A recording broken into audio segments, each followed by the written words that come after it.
Hello friends, आज हम conventional paper के बारे में बात करेंगे ईएससी के। ये जब मैं प्रिपरेशन कर रहा था उस वक्त ये बुक है, तो आपके पास आइदर मेड इजी की, एस एकेडमी या कोई भी गेट एकेडमी, जिसकी भी आपके पास बुक अवेलेबल हो, बट आपके पास previous year conventional paper solve होने चाहिए। This is must, right. ये बहुत इंपॉर्टेंट है। मेरे पास थोड़ी सी पुरानी है, अगर आप नई अभी परचेस करोगे तो आपके पास नंबर ऑफ़ क्वेश्चंस ज़्यादा होंगे ना। चलिए सबसे पहले बात करते हैं conventional paper 1, ठीक है। So if we talk about the conventional paper 1, here I have written something, right। मैंने कुछ एनालिसिस जब अपने टाइम पे किया था तो मैंने कुछ एनालिसिस यहाँ पे लिखा है कि जैसे कि आप बहुत ध्यान से देख पा रहे होंगे, इलेक्ट्रोमैग्नेटिक थियरी। अब ये तकरीबन 54 से 64 मार्क्स तक का पूछा जा चुका है। तो ये मैंने अपना अप्रॉक्सीमेशन निकाला था कि इससे के आसपास रहता है with the analysis. Electrical material की बात करें तो 40 मार्क्स के आसपास पूछा जाता है। 2 क्वेश्चंस होते हैं न्यूमेरिकल बेस्ड और 2 क्वेश्चन होते हैं थियरी बेस्ड, तो ये भी अप्रॉक्सीमेशन था वहाँ पे। इलेक्ट्रिकल सर्किट सबसे हाईएस्ट वेटेज होता है, नीड लेस टाइम मैंने यहाँ पे लिखा था। मेरा नेटवर्क का थोड़ा सा अच्छा था, इस वजह से यहाँ पे मुझे कम टाइम लगता था, ठीक है, तो मैंने ये अपने लिए लिखा था। सो इसके जो मार्क्स हैं वो 72 से 82 मार्क्स के बीच में ये पूछा जाता है। टाइम कंज्यूमिंग, मोर टाइम, इसको ज़्यादा टाइम देना पड़ेगा, even though it is asking from 50 to 52 marks, ठीक है। कंट्रोल सिस्टम की बात करें तो मैंने यहाँ पे ये नहीं लिखा है, बट स्टिल इसको भी बहुत ज़्यादा टाइम नहीं लगता है। अब इसका अप्रोच कैसे होना चाहिए पढ़ने का, ठीक है। सबसे पहले क्या होना, फर्स्ट स्टेप के आपके पास ये बुक होनी चाहिए, ये मतलब जो न्यू एडिशन है, ठीक है।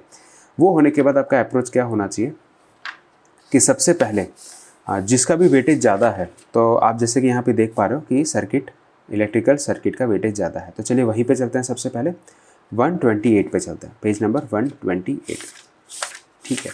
अब इस बुक में थोड़ी सी एरर थी जो उस वक्त मैंने करेक्ट की थी, और आई थिंक कि जो न्यू एडिशन आया होगा उसमें एरर नहीं होगी, ठीक है। इस तरीके से आप शॉर्ट फार्मूला भी लिख सकते हो साइड बाय साइड, ठीक है, जो मैं लिखा करता था। जनरली मैं इस तरीके से कुछ भी यहाँ पर रख देता हूँ। या चलिए अब आते हैं कि देखिए इसकी सिलेबस की बात करेंगे तो बहुत ज़्यादा डिफरेंस नहीं होगा। आई होप अभी भी सिलेबस वही होगा, एक बार चेक कर लेना पड़ेगा मुझे रिसेंट सिलेबस ईएससी का। Circuit element, Kirchhoff's law, maths, nodal analysis, network theorem, applications, natural response, force response, ठीक है। यहाँ पे एक natural response and force response यहाँ पे फोकस करना, ट्रांजिएंट रिस्पांस पे फोकस करना, स्टेडी स्टेट रिस्पांस प्रीलिम्स के लिए ज़्यादा इंपॉर्टेंट रहता है एंड प्री के लिए, and properties of network in the terms of poles and zeros, तो यहाँ पे आपको नेटवर्क थियरी के साथ साथ सीटी का भी थोड़ा सा नॉलेज होना चाहिए। ट्रांसफ़र फंक्शन यानी आपको मैथ्स का नॉलेज होना चाहिए। रेजोनेंट सर्किट इजी है। 3 फेज सर्किट पे भी क्वेश्चन पूछे जाने की पॉसिबिलिटी ज़्यादा रहती है, क्योंकि लोग इग्नोर कर देते हैं और यहाँ पर डाउट रहता है स्टूडेंट्स को। अगर मैं यहाँ पर बात करूँ तो 2 पोर्ट नेटवर्क थोड़ा सा सिंपल है, ईजिली हो जाता है। 2 पोर्ट नेटवर्क गेट में इंपॉर्टेंट आ जाता है थोड़ा सा, एंड उसके पर्टिकुलर टाइप के क्वेश्चन ही पूछे जाते हैं अगर आपने थोड़ा सा एनालिसिस किया होगा तो। अगर मैं यहाँ पे बात करूँ तो element of 2 element network analysis, ठीक है।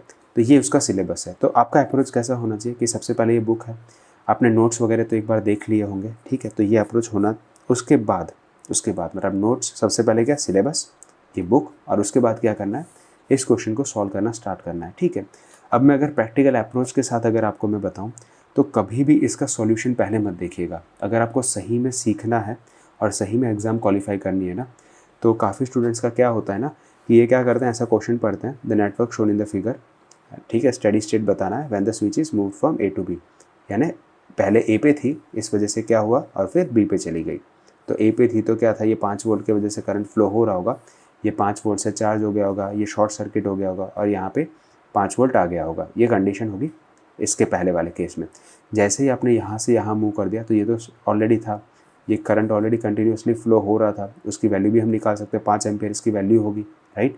क्योंकि ये शॉर्ट है, ये ओपन है, तो 5 एम्पियर का करंट इसमें से फ्लो हो रहा था। तो IL माइनस अगर बात करूँगा तो IL माइनस जो होगा वो आपका 5 एम्पियर होगा, इसके अक्रॉस में 5 वोल्ट है। अब जैसे मैंने 10 पे कनेक्ट कर दिया तो यहाँ पे तो बहुत ज़्यादा एकदम से करंट चेंज नहीं हो पाएगा, वोल्टेज एकदम से पैरेलल में है, ठीक है। तो यहाँ पे 5 वोल्ट मिलेगा, यहाँ पे 5 वोल्ट मिलेगा और फिर कहानी स्टार्ट हो जाएगी। अब मेरा क्या कहना है आपसे कि आप खुद से पहले ये सोचो, ठीक है। मैंने सॉल्यूशन नहीं देखा, ठीक है, मैंने खुद से सोचा पहले कि ऐसा ऐसा होगा। अब मैंने पढ़ लिया कि भाई determine initial value i n t, right, and v c t. यहाँ पे ध्यान देना, इनिशियल वैल्यू पूछा है बट आई एन टी लिखा है ना। जनरली क्या होता है जब इनिशियल वैल्यू की बात करते हैं तो हम ज़ीरो लिखते हैं, अब यहाँ पे वी सी टी लिखा है एंड देयर फर्स्ट डेरिवेटिव। अब जब हम ज़ीरो की बात करेंगे तो मैंने तो बोल दिया कि I L zero is 5 ampere, but इसका डेरिवेटिव भी निकालना है तो 5 का डेरिवेटिव 0 हो जाएगा, तो कहीं ना कहीं वो तो नहीं पूछा होगा। तो हमें करंट के टर्म में बताना पड़ेगा, टी के टर्म में बताना पड़ेगा करंट को, और वोल्टेज यहाँ पे है उसको भी टी के टर्म में बताना पड़ेगा। फिर उसको डिराइव करना पड़ेगा, ठीक है, मतलब उसका डेरिवेटिव फाइंड आउट करना पड़ेगा विद द स्विच पोजीशन 2, मतलब इस पोजीशन से बी पोजीशन पे आने के बाद। फिर क्या करना है पता है आपको, डिटरमाइन वी सी बताना है कब, जब टी ग्रेटर हो। पहले इनिशियल वैल्यू फिर ग्रेटर वैल्यू, फिर उसको स्केच भी करना है as a function of t, वो भी बता देना है, ठीक है।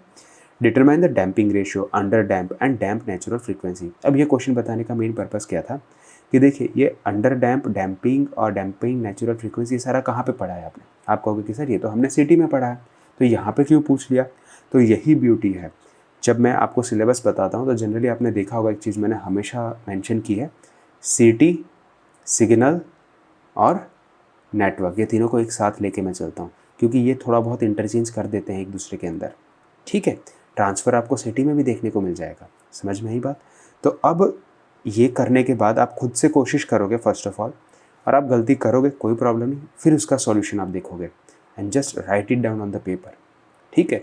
अगर ये अप्रोच आप यूज़ करोगे और प्रॉपरली आपको लिखना है, जब आप ये अप्रोच फॉलो करोगे ना, तो आपकी राइटिंग हैबिट, आपका प्रेजेंटेशन सब कुछ इम्प्रूव होगा और कन्वेंशनल में आप बहुत अच्छा परफॉर्म करोगे। और मेरा ऐसा मानना है कि जिसने कन्वेंशनल की तैयारी कर दी ना, उसका गेट भी बहुत अच्छा जाता है, क्योंकि यहाँ पे सारे कॉन्सेप्ट आपके क्लियर हो जाते हैं, ठीक है। तो मैं ये आशा करता हूँ कि आप लोग ये बुक ले लेंगे, अगर ज़रूरत पड़ी और पॉसिबल हुआ तो मैं डिस्क्रिप्शन में इसकी लिंक रखवा दूँगा, ठीक है। अदरवाइज़ आप आपके कोई भी लोकल स्टोर से परचेस कर सकते हो, और अगर आप दिल्ली से परचेस करते हो तो मेरा ऐसा थोड़ा सा परसेप्शन है कि वहाँ पे थोड़ा सा डिस्काउंट वगैरह भी आपको मिल जाता है, आपको सेकेंड हैंड भी बुक मिल जाती है, ठीक है। तो ये थोड़ा सा आप देख लीजिएगा अगर कन्वेंशनल की तैयारी कर रहे हो तो, इसके विदाउट कन्वेंशनल की तैयारी हो ही नहीं सकती।